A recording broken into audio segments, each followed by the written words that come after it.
nombre del Padre, y del Hijo, y del Espíritu Santo. Oh, deja que el Señor te envuelva en su espíritu de amor. Satisfaga hoy tu alma y corazón. Entrégale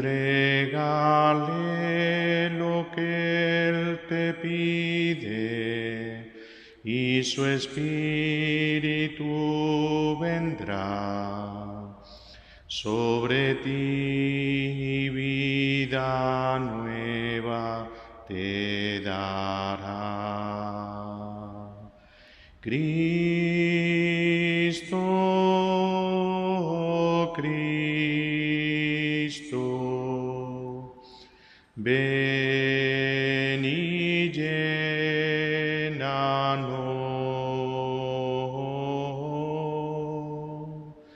Cristo, oh Cristo, llénanos de ti.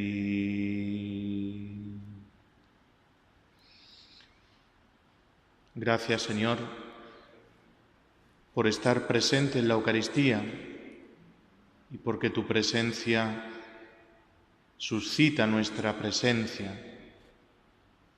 Venimos a estar contigo, a adorarte, pero no sabemos. Necesitamos el don de tu Espíritu Santo,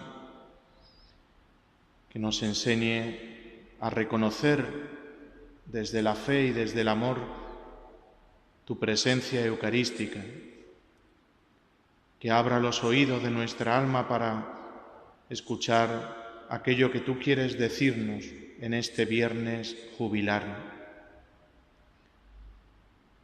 Quita de nosotros, Señor, todo obstáculo, todo impedimento, para que escuchemos con fruto tu palabra,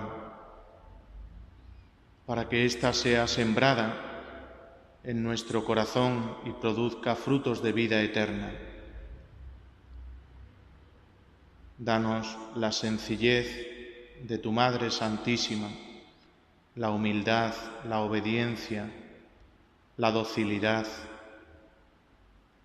la fe firme de que esta palabra procede de ti y que recibimos por mediación de tu Iglesia para hacernos crecer en nuestra vida de discípulos tuyos.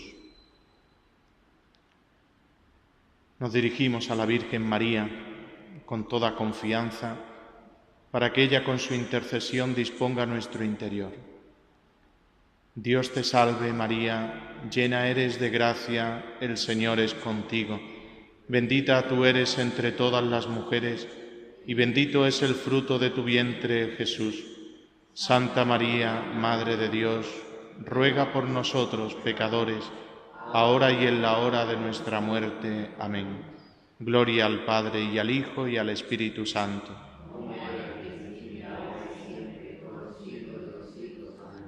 Santa María, Madre de la Iglesia, ruega por nosotros.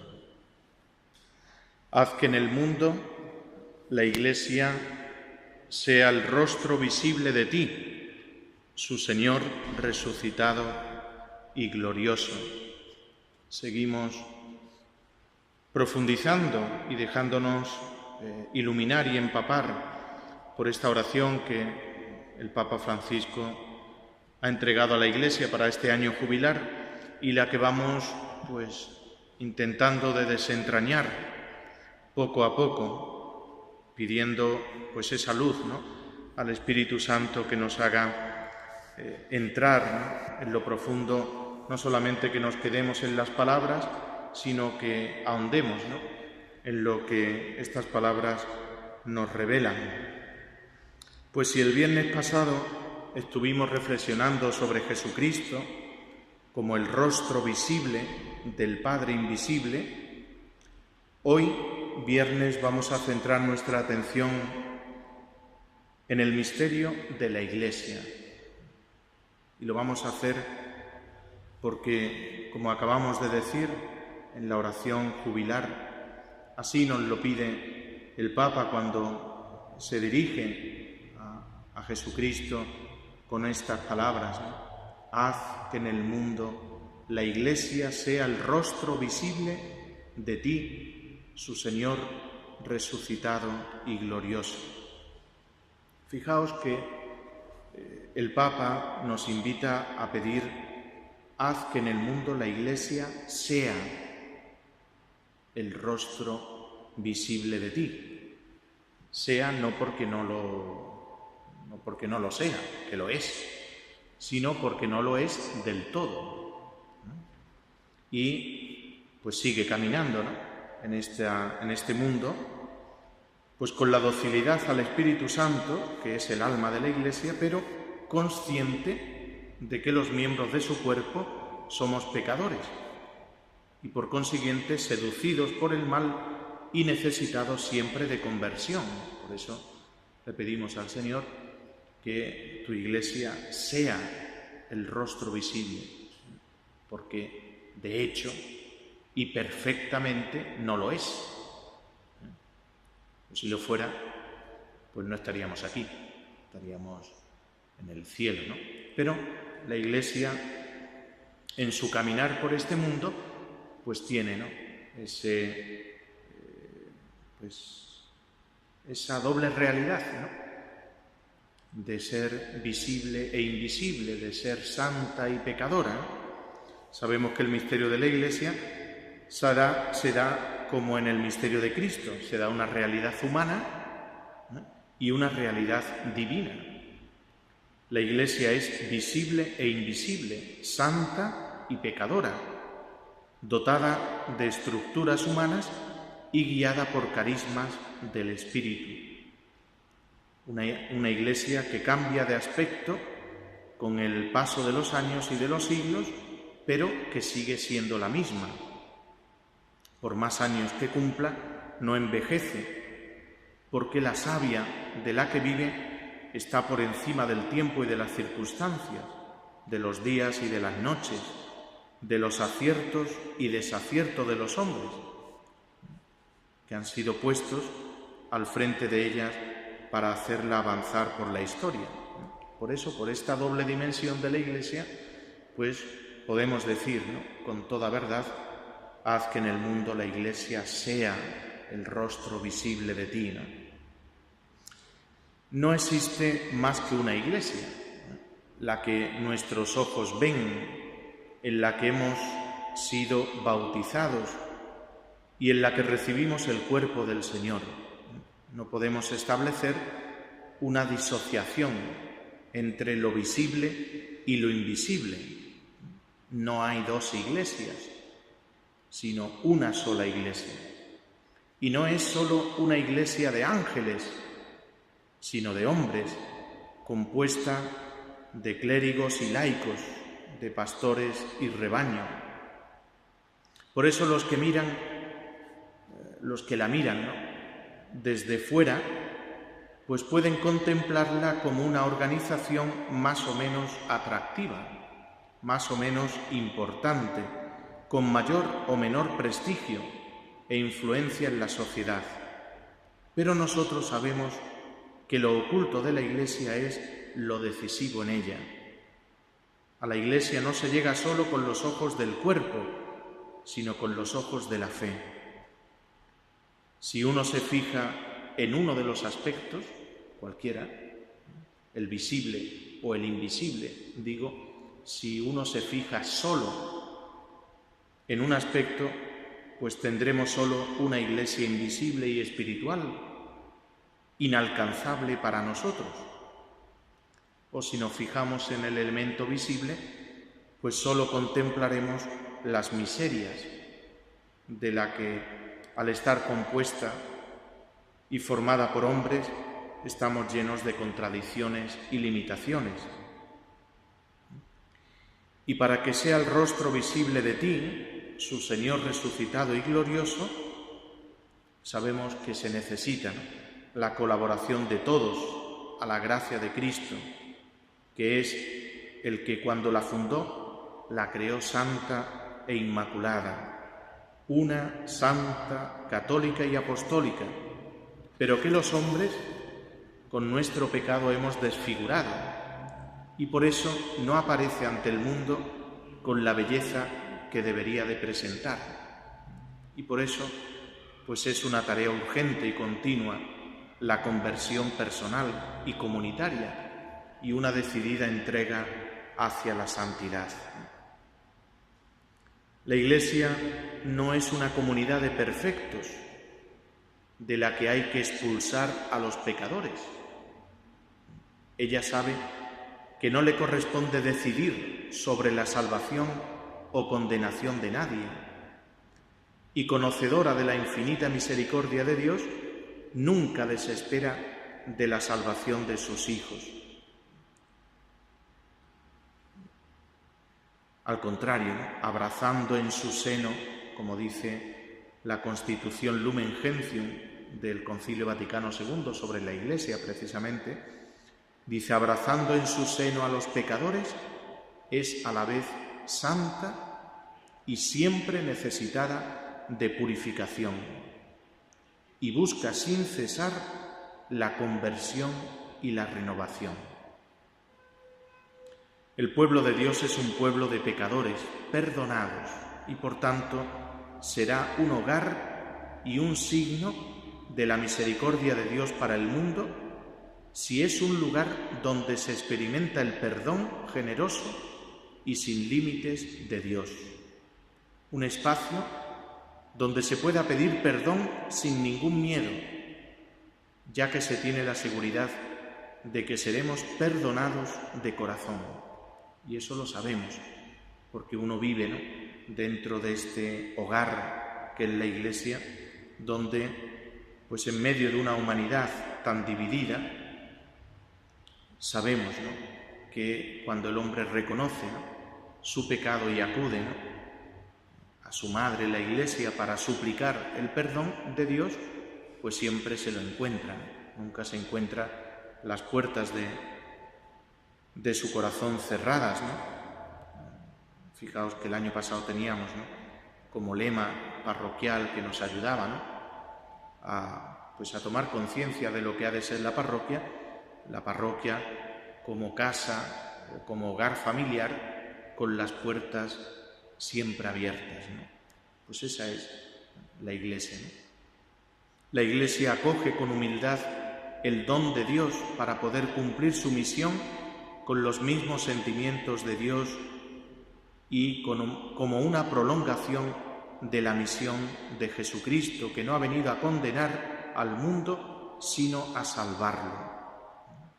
Estas palabras, en las que Jesús nos desvela el sentido de su venida, nos ayudan también a entender con qué actitud debe la Iglesia realizar su misión. Ella no existe para juzgar al mundo, sino para que éste llegue a ser salvado por Cristo. Esta perspectiva debe orientar su vida y su actuación en todo momento. Como instrumento al servicio de la gracia victoriosa de Dios para todos los hombres, la Iglesia no puede erigirse en juez de nadie y no debe olvidar que a ella no le corresponde la decisión sobre la salvación o la condenación de las personas. Esto es algo que únicamente le corresponde a Dios, ¿no? Su misión no es juzgar o condenar, sino ayudar a todos a encontrar el camino que conduce a la vida. Ahora bien, teniendo esto en cuenta y sabiendo que esta es la misión que la Iglesia ha recibido de Cristo, como sociedad formada por seres humanos, la Iglesia necesita de instituciones y leyes que hagan visible esa ley suprema que ha de regir la vida de todos, como es el precepto del amor. Tiene que regirse, ¿no?, por unas leyes y unas instituciones, ¿no?, porque si no, pues esto sería una ciudad sin ley, ¿no? Imaginaos, pues eso, ¿no? Una sociedad sin normas, sin leyes, ¿no? Es con leyes y hacemos ya lo que nos da la gana a cada uno, y así nos va, pues lo mismo, ¿no? La Iglesia, pues aun siendo lo que es, ¿no? Pero necesita, ¿no? En su camino por este mundo y formada como está, ¿no? Por los hombres, pues necesita, ¿no? Para vivir ese precepto del amor que le dejó Jesucristo, su fundador, necesita de instituciones y de normas, ¿no? De una ley, ¿no? Puesto que los creyentes somos débiles y en determinados momentos una corrección que nos ayuda a mantenernos en la vida cristiana puede ser provechosa para nuestra salvación, y esa corrección es provechosa porque ya lo dice el mismo Señor en el Evangelio de San Mateo, ¿no? Cuando habla del proceso que se ha de seguir cuando un hermano peca contra otro. Acordaos de esas palabras, ¿no? Si tu hermano peca, repréndele a solas. Si no te hace caso, llama a otro. Si no, pues preséntalo ante la comunidad, ¿no? ¿Por qué? Porque busca, ¿no? La salvación de ese hermano, ¿no? Necesitamos, digo, para mantenernos en esa fidelidad, en esa vida cristiana, aun consciente de nuestra debilidad, necesitamos de normas que pedagógicamente nos ayuden y nos estimulen en el camino de la vida cristiana. Las normas en la Iglesia miran a ayudar a que el camino se haga llevadero. Si las vemos de otra manera, pues nos estamos equivocando, ¿no? La Iglesia, cuando concreta, ¿no? Para vivir nuestra fidelidad a la respuesta de la voluntad de Dios, pues normas concretas, pues son como las señales de tráfico. Las señales de tráfico no son para coartar la libertad, sino para ayudarnos a que lleguemos bien a nuestro destino. Y por eso nos avisa: curva peligrosa, stop, pues ceda el paso, semáforo en verde o en rojo. ¿Para qué? Para que si uno es fiel, ¿no? Y obediente, ¿no? A esas normas, pues podamos llegar, ¿no? A nuestro destino sanos y salvos, ¿no? Bueno, pues así, ¿no? Las normas en la Iglesia, ¿no? Ahora bien, no debemos perder de vista, si toda la vida de la Iglesia, incluidas las leyes que la regulan, están orientadas a la salvación de las almas y no a su condenación, esas leyes nunca se considerarán instrumentos para condenar absolutamente a nadie, sino que deben de ser aplicadas con misericordia, buscando en todo momento la conversión y la renovación de las personas. Es decir, el hecho que tengamos esas normas concretas no han de servirnos para decir, bueno, pues ahora cojo la norma y voy contra este, ¿no? O contra aquel, ¿no? No, las normas no miran, no son instrumentos para condenar a nadie, sino que han de ser aplicadas con misericordia, para que busque, ¿no?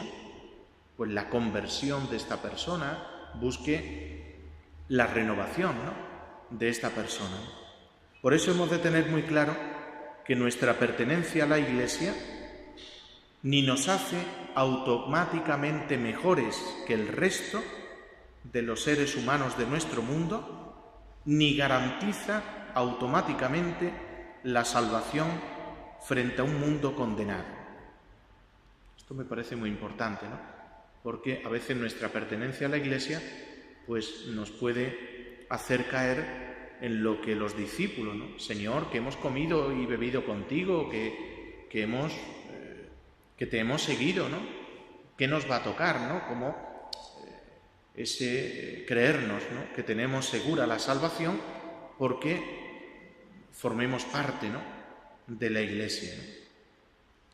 Por eso digo que nuestra pertenencia a la Iglesia ni nos hace mejores que el resto, automáticamente así, por pertenecer a la Iglesia, no, ni nos garantiza automáticamente la salvación. Porque de hecho Jesús a sus discípulos que pertenecen a ese grupo de los discípulos que le siguen, sin embargo les advierte, cuidado, porque si se pone el corazón en las riquezas, pues uno puede perder la salvación eterna, ¿no? Y tantos ejemplos en el Evangelio donde Jesús está advirtiendo continuamente el peligro, ¿no? Cuando el corazón humano no se apoya en Dios, sino que busca, ¿no?, pues apoyarse en personas o en cosas de este mundo, ¿no? La Iglesia no es una secta, es la comunidad de los discípulos de Cristo que saben que han sido salvados por gracia y no por sus méritos, y con gratitud y humildad intentan vivir según el Evangelio. Pues muchas veces hemos de reconocer que la prepotencia y el orgullo no dejan espacio a la misericordia y por ello impiden que el amor de Dios a la humanidad pueda llegar a ser visible para los hombres. Si la Iglesia quiere ser en medio del mundo signo e instrumento del amor misericordioso de Dios, la actitud fundamental en su relación con la humanidad ha de ser la humildad y el deseo de servir a los hombres y no de dominarlos. Bueno, pues hemos de caer en la cuenta de esto también, ¿no? Como muchas veces, por eso no aparece y le pedimos en la oración, ¿no?, haz que tu Iglesia sea el rostro visible de ti, su Señor, ¿no? ¿Pero por qué? Muchas veces la Iglesia no es, de hecho, el rostro visible de Jesucristo. Pues por esto, ¿no? Pues porque ahí entra, ¿no?, la prepotencia, el orgullo del corazón humano, ¿no?, pecador, ¿no?, que no deja transparentar, ¿no?, la belleza de la gracia, ¿no? Y por eso la Iglesia no aparece, ¿no?, ante el mundo pues con esa belleza con la que Dios quiso desde el principio al fundarla, ¿no? Es verdad que en medio de toda esta prepotencia, orgullo, pecado, en definitiva, siempre el Espíritu Santo hace vislumbrar, ¿no?, destellos que son los santos, ¿no?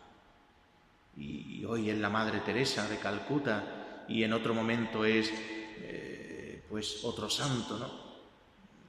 Y está continuamente, ¿no?, en medio de este enredo, ¿no?, que suscita y produce el pecado en el corazón del hombre. No por eso la Iglesia deja de presentar esos destellos, ¿no?, de su santidad, precisamente porque el Espíritu Santo sigue habitando en ella, ¿no?, y sigue dando estos frutos, ¿no?, en sus hijos, ¿no? Pues si todos vivimos de este modo nuestra pertenencia a la Iglesia, ésta se convertirá en un hogar de misericordia. Y se convertirá en un hogar de misericordia en el que aquellos que no tienen a nadie que les quiera se sientan amados, en el que los pecadores encuentren una palabra de ánimo que les ayude a salir de su situación, un hogar de misericordia donde aquellos que han perdido la esperanza y no encuentran una salida en su vida porque se sienten aplastados por la angustia y los problemas, puedan oír una palabra que les ayude a encontrar una luz en la oscuridad, donde los pobres encuentren una mano amiga que les ayude a salir de su pobreza, donde aquellos cuya dignidad no es respetada encuentren unos hermanos que los valoran como hijos que son de Dios. Si vivimos así, los cristianos daremos testimonio del amor misericordioso que Dios siente hacia sus hijos y que nos ha dado a conocer en su Hijo Jesucristo. Por eso la Iglesia será para nuestro mundo un lugar donde se haga visible la misericordia de Dios si los cristianos nos dejamos transformar por la gracia divina y ser así misericordiosos como nuestro Padre del cielo es misericordioso. En esto consiste, ¿no?, la perfección, ¿no?, que nos presenta Jesucristo y al que nos invita en ese sermón de la montaña, ¿no? Bienaventurados pues los pobres, los misericordiosos, ¿no? Ahora bien, la condición para llegar a esta meta pues es tener la humildad de reconocer la verdad de nuestra vida y aceptar que somos los primeros necesitados de que el Padre en su amor tenga misericordia de nosotros y perdone nuestras faltas. Fijaos que esta fue la experiencia, ¿no?, de Zaqueo, que recibió al Señor en su casa muy contento, ¿no?, para que se produjera ese cambio, esa transformación, esa salvación en Zaqueo, pues tuvo que ser consciente de su pecado, ¿no?, y así lo reconoce, ¿no?, delante de Jesucristo, ¿no? Si de alguien me he aprovechado, le restituiré 3 veces más. Y por eso Jesús le dice, ¿no?, hoy ha sido la salvación a esta casa. Pero no presentaremos este rostro de la misericordia de la Iglesia, ¿no?, ante el mundo si no reconocemos, ¿no?, que los primeros necesitados de esa misericordia somos nosotros. Solo quien es consciente de sus propias miserias y tiene la humildad de reconocerlas y de pedir perdón, puedes llegar a ser misericordioso con los demás. Pero la Iglesia está llamada a ser el rostro visible de su Señor, que es rico en misericordia. Ser misericordioso como nuestro Padre del cielo exige, en primer lugar, vivir en permanente renuncia a juzgar y condenar al hermano. Es decir, esto tiene que ser como impepinable en nosotros. Ser misericordioso exige, lo primero, renunciar a juzgar y condenar al hermano. Porque cuando juzgamos y condenamos a alguien, nos estamos poniendo en el lugar de Dios. Y sabemos que esto le corresponde únicamente a Él. Por eso dice el Señor en el Evangelio, no juzguéis y no seréis juzgados. Porque ese juicio solamente le corresponde al Padre. Y ponerse en lugar de Dios significa la soberbia de pues caer en la idolatría, que es quitar a Dios de en medio y ponerme yo. Y pues atribuirme lo que le corresponde solo a Dios. Si a Dios le corresponde ese juicio, si eso me lo atribuyo yo, pues estoy poniéndome en lugar de Dios, y esa es la soberbia, ¿no? Ser misericordioso implica también estar siempre dispuesto a perdonar de corazón y sin límites, incluso a los enemigos. Y el ejemplo lo vemos en nuestro Señor en la cruz. Bueno, pues para mostrar este rostro misericordioso de la Iglesia, pues hemos de estar dispuestos, ¿no?, a perdonar de corazón y sin límites. Esta, si os fijáis, es una actitud que va contra toda lógica humana. La lógica humana, ¿cómo es? Pues si la hacen, la pagas. Y si te han pisado el talón del pie, pues tú devuelves con la misma moneda. Esta es la lógica humana. Pero es que en la Iglesia no nos regimos por la lógica humana, sino por la lógica de Dios. Y la lógica de Dios es el amor, el perdón. ¿Por qué el discípulo está llamado a vivir así? ¿De dónde saca la fuerza, la motivación para estar siempre dispuesto a perdonar? Nos podemos preguntar, ¿no? Bueno, pero ¿de dónde podemos sacar esta fuerza interior, ¿no? Y esta motivación para estar dispuesto siempre a perdonar sin límites? Pues uno saca fuerza para perdonar cuando es consciente de que se le ha perdonado a él mucho y por eso puede perdonar al hermano. Me viene a la mente en estos momentos esa parábola del Señor, ¿no? De, pues, cuando ese hombre se presenta, aquel amo, ante su Señor, ¿no? Que debía, pues, tantísimo, ¿no? Y, pues, el Señor le perdonó. Pero en cuanto salió por la puerta se encontró a otro que le debía menos y pues lo estrangulaba diciéndole: págame lo que me debes. Y él le pedía: pues ten paciencia y te lo pagaré todo, ¿no?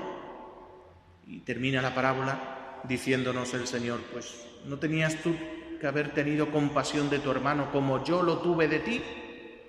Esta es la clave, ¿no? ¿De dónde saco yo fuerza y motivación para saber perdonar siempre? Pues de lo que hace el Señor conmigo. ¿Qué hace el Señor conmigo? Pues me perdona siempre que acudo a Él a pedirle perdón.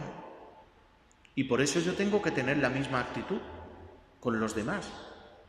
Claro que para entrar en esta lógica, que es la lógica de Dios, la lógica del amor, necesitamos todos conversión. ¿Por qué? Porque lo que nos sale carnalmente es lo contrario.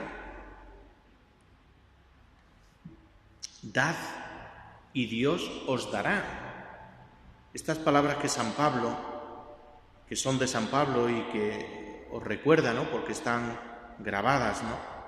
En nuestra furgoneta de Cáritas, pues nos hacen darnos cuenta de esto, ¿no? Que el corazón misericordioso une a la disponibilidad para el perdón la generosidad hacia los más necesitados. Cuando yo soy consciente de lo mucho que recibo de Dios, mi actitud es dar. Dad y Dios os dará. Y por eso el Papa nos ha exhortado a toda la Iglesia en este año de la misericordia a que practiquemos las obras de misericordia y nos la propone como un camino seguro de santidad. Fijaos que si nos hubiese insistido únicamente el Papa en lo que pues tantas veces nos hemos equivocado, ¿no? En nuestra vida pastoral, ¿no? Con respecto a la gente. Es que tienes que practicar la misericordia, Eso no lleva a ningún lado. No lleva a ningún lado si antes no hemos recibido esa misericordia. Uno no puede dar lo que no tiene, decimos en nuestro lenguaje cotidiano. Nadie da lo que no tiene. Por eso, para yo practicar la misericordia, tengo que ser inundado primero de misericordia. Y entonces sí, puedo practicar la misericordia. Bueno, pues ninguna pobreza ni ningún sufrimiento humano puede ser indiferente para los discípulos de Jesucristo, porque Él los ha conocido y los ha experimentado en sí mismo todos, y al hacerlo se ha identificado con los pobres y los que sufren. Cada vez que lo hicisteis con uno de estos, mis humildes hermanos, conmigo lo hicisteis. Esas palabras que están precisamente en el capítulo 25 de San Mateo, donde se nos presenta el juicio, algo que corresponde solo a Dios y que solo a Él corresponderá si nos pone entre las ovejas o entre los cabritos, si nos pone a su derecha o si nos pone a su izquierda. Eso le corresponde solo a Él. ¿Quién soy yo para determinar si tú te salvas y tú te condenas?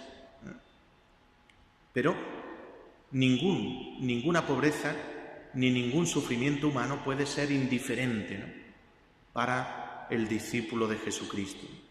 Además, nos damos cuenta que la práctica de la misericordia no solo hace bien a quien es ayudado, sino que transforma el corazón de quien la vive, lo hace más cercano a los que sufren y le lleva a sentir como propias las miserias del prójimo. Es decir, cuando yo practico la misericordia, no solamente beneficia al que la recibe, sino que me beneficia a mí, que me hace más humilde, que me hace más consciente del sufrimiento de mis hermanos, que me hace estar más cercano del corazón de Jesucristo, que me hace sentir las miserias del otro como propias. Por eso, en el ejercicio de la práctica de misericordia, todos salimos ganando. Esto es un negocio seguro. Claro. Porque no solamente se beneficia al que la recibe, sino que se beneficia, y de qué manera, el que la practica. Pero, si la practica, pues con estas actitudes. Fijaos esas palabras de la plegaria, ¿no?, quinta, ¿no?, que decimos en la misa, ¿no?, tan preciosa, ¿no? Danos entrañas de misericordia ante toda miseria humana. Inspíranos el gesto y la palabra oportuna frente al hermano solo y desamparado. Ayúdanos a mostrarnos disponibles ante quien se siente explotado y deprimido. Palabras que la liturgia recoge y que en este año de la misericordia pues nos han de ayudar, ¿no?, a darnos cuenta de esto, ¿no? Pues bien, quien tiene estas entrañas de misericordia ante toda miseria humana, fijaos, no solo tiene la certeza de que tendrá un tesoro en el cielo, sino que ya ahora llega a experimentar la verdadera alegría cristiana, porque sabe que hay más dicha en dar que en recibir, con palabras de los Hechos de los Apóstoles, ¿no? Vivir en un horizonte cerrado y reducido a este mundo fomenta precisamente lo contrario, las actitudes egoístas. En cambio, quien vive las bienaventuranzas vive su vida presente con perspectiva de eternidad. Dichosos los misericordiosos, dice el Señor, porque ellos alcanzarán misericordia. Es decir, nuestra vida tiene una perspectiva de eternidad. Quienes hayan perdonado a otros sus ofensas serán perdonados por el Padre Celestial. Serán benditos de su Padre. Los que hayan socorrido a Cristo en los pobres y los que hayan practicado la limosna tendrán, ¿veis?, la certeza de esta perspectiva, ¿no?, de el cielo, ¿no? Tendrán un tesoro en el cielo. Y para terminar, ¿no?, esta meditación sobre el misterio de la Iglesia, ¿no?, como hogar de misericordia, ¿no?, basta para contemplar este hogar de misericordia que es la Iglesia, pues basta mirar la multitud de instituciones en las que hace presente su servicio a los más pobres. Escuelas, hospitales, orfanatos, lugares de acogida de transeúntes, centros de distribución de alimentos y comedores, apostolado en las prisiones, como los mercedarios, así como las órdenes religiosas masculinas y femeninas, como San Camilo de Lelis con los enfermos, o las hijas de la caridad con los pobres y los ancianos, o las adoratrices sacando a las mujeres de la prostitución, o las misioneras de la caridad fundadas por la Madre Santa Teresa de Calcuta, o como los siervos de los pobres de Alcuéscar en Cáceres, los capítulos catedralicios que ayudaban a los marginados con el vestido, el alimento, ¿no? Las guarderías para obreros, los dispensarios. El jesuita Vicente, que fundó en Manresa el Círculo de Obreros, difundiendo por toda la península ibérica instituciones y movimientos de carácter social, como por ejemplo las cajas de ahorros. ¿Veis? Y uno ve una caja de ahorro y dice, esto es el ministro de Hacienda, que se le ha ocurrido, ¿no? Que no, hombre, que no. Que en los inicios, hasta de las cajas de ahorro, está presente pues la Iglesia a través de un jesuita, ¿no? Que difundió pues esos movimientos, ¿no? De carácter social, ¿no? Las instituciones contemporáneas como Cáritas Internacional, el Pontificio Consejo Cor Unum para la promoción humana y cristiana, en 1960 que las mujeres de Acción Católica fundaron Manos Unidas para luchar contra el hambre, la pobreza, el subdesarrollo de los países más pobres. La Comunidad de San Egidio, fundada en Roma en 1968, como un movimiento de laicos comprometidos en la evangelización y la caridad hacia los pobres. La ayuda a la Iglesia necesitada y tantas otras que podríamos enumerar, que es el rostro visible de la Iglesia misericordiosa, y el que no quiera verlo es que está ciego. Pero esto es así, y esto no nos lleva a la vanidad o a alardear, no, eso nos lleva a ser conscientes, ¿no? De la misión que el Señor ha puesto en nuestras manos, ¿no? Y por eso, pues termino, ¿no? Como he empezado la meditación, con esas palabras de la oración, ¿no? Jubilar que tenéis ahí, ¿no? Y en la que le pedimos al Señor, y os invito, ¿no?, a que se lo pidamos hoy a Jesucristo de nuevo y con fervor. Haz que en el mundo la Iglesia sea el rostro visible de ti, su Señor resucitado y glorioso. A Él sea toda alabanza y gloria y honor por los siglos de los siglos.